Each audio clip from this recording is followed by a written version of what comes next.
All right, buckle up because today on the deep dive, we're tackling a topic that touches everyone at some point: the journey through love, loss, and those truly surprising second chances.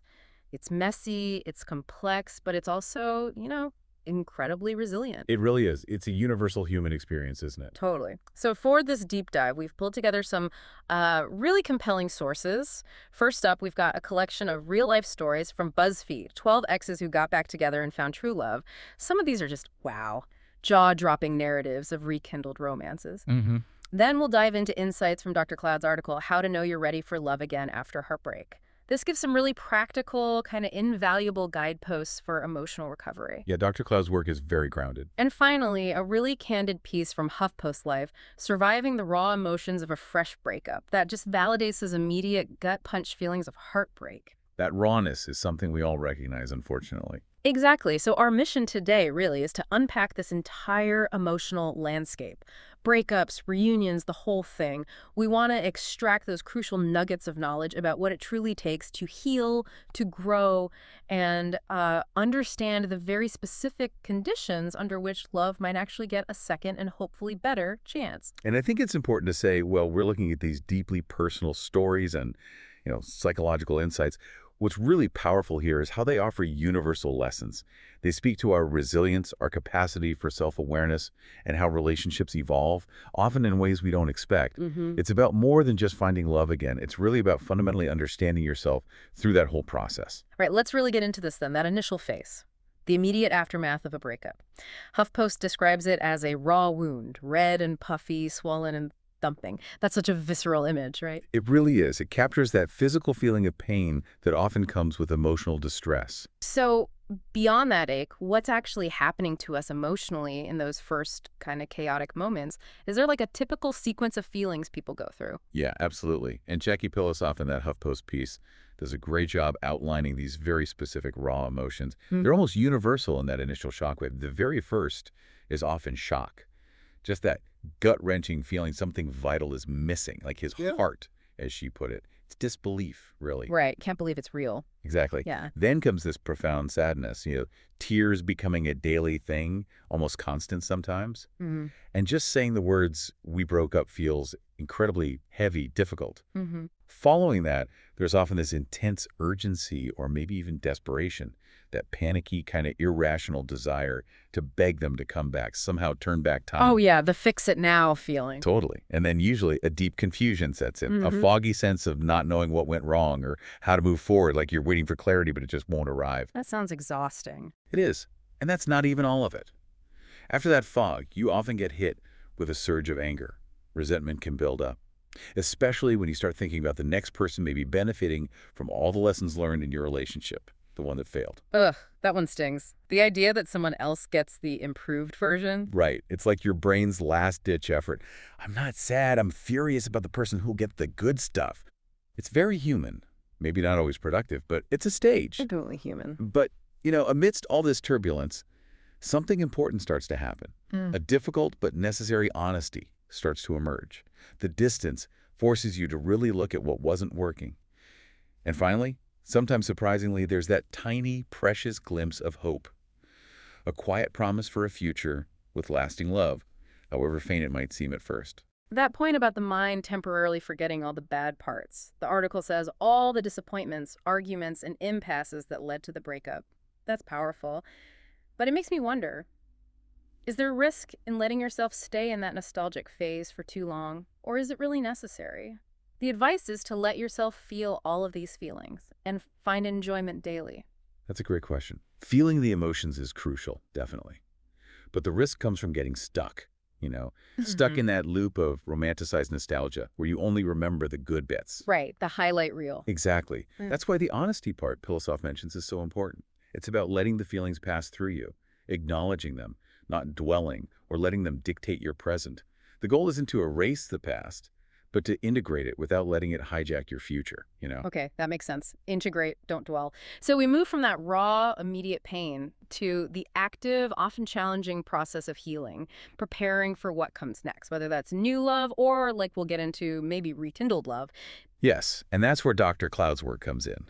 He lays out what I kind of like to call the 5 pillars of post-heartbreak resilience. It's not just about coping. It's more like a strategic rebuilding of your inner world, setting you up for healthier connections down the line. Okay, the 5 pillars, what are they? So the first one, and often the hardest, is truly grieving the loss. This means really accepting what you can't control, identifying specific things you miss, leaning on friends who can just sit with you in your sadness, allowing yourself to feel sad without judging yourself for it, and giving yourself time, ample unhurried time. Not rushing it. Definitely not. The goal here is for the pain to transform from that raw wound into a memory. It changes quality. Okay, grieving fully. What's pillar number 2? The second is to deeply understand your relationship patterns. This needs some honest reflection, like what initially attracted you? When did problems really start showing up? And crucially, how might your family background have made you vulnerable to certain dynamics? Ooh, digging deep there. Yeah, like if a parent was unreliable, maybe you unconsciously find yourself drawn to partners who are charming but ultimately undependable. Or if you experience conditional love growing up, maybe you tolerate mistreatment because, sadly, it feels kind of familiar. Understanding these patterns is key to breaking the cycle. So you don't keep repeating the same mistakes. Exactly. Noticing if you always go for the same type, that ends up causing issues. It's like finding yourself on the same relationship roller coaster, even if the person looks different. Got it. Pillar 3. Third, you need to have actively rebuilt your sense of self. Breakups can cause a real identity crisis, right? Make you forget who you are outside the relationship. For sure. So it's vital to reconnect with your own passions, hobbies that light you up, practice genuine self-care, and consciously build a life you genuinely love, independent of anyone else. Okay, self-rebuilding. What's 4? Fourth, and this is critical, you should be letting friends meet your emotional needs. It's so easy to dump all your needs for intimacy, validation, support onto one romantic partner. Cultivating strong, close friendships gives you diverse support systems. It prevents one relationship from being totally overburdened. Spreading the load, basically. Kinda, yeah. Yeah. Healthier for everyone. Yeah. And finally, the 5th sign, you're ready. Not looking to others to complete you. When you've really done the work, you know you are a whole worthy person on your own. A relationship then becomes something you want to add to your already full life, not something you desperately need to feel okay. That's a huge shift in perspective. Want versus need. It's fundamental. Okay, you've painted a really clear picture of what ready looks like. Powerful stuff. But let's flip that coin. What about the red flags, those signs, maybe subtle ones, that someone still has some deep healing work left to do?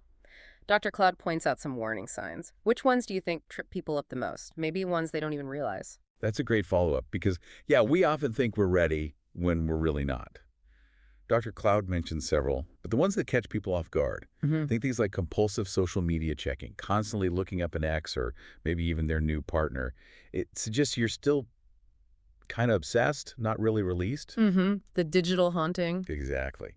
Another is that pervasive dread of going to events without a +1.